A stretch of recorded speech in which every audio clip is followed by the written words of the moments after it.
Hi guys! For today's video ay gagawa po tayo ng challenge. So, yan, may pa-challenge po ang aking company, ang RF3 World Philippines. So, meron pong challenge sa Automax and Fairmax using in 30 days. So, dahil po wala tayong Automax, so ito pong Fairmax ang gagamitin natin sa ating 30-day challenge. So, yan, sa hindi po nakakaalam, ang Fairmax at Automax po, or ang Fairmax ay isa pong firming and lifting cream. So, ayan na. Beauty product po na may health benefits. So, pwede po siyang ilagay sa mga pulses bukod po sa face.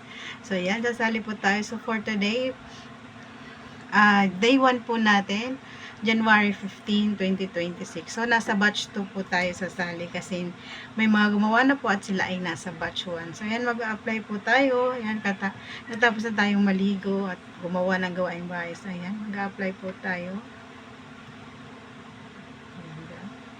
Mag-dot-dot lang tayo. And after that, imamassage na natin siya. Okay. So, yan guys. Dahil tayo po ay magpo-40 na this coming Feb. Medyo may pagbabago na po sa ating face. So, anti-aging din po itong Fairmax natin guys. Kaya, kahit malalaman natin ang edad sa mukha.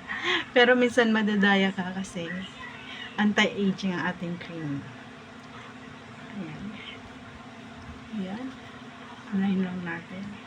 Minsan kasi nagkaka-wrinkles na tayo, hindi na tayo babata.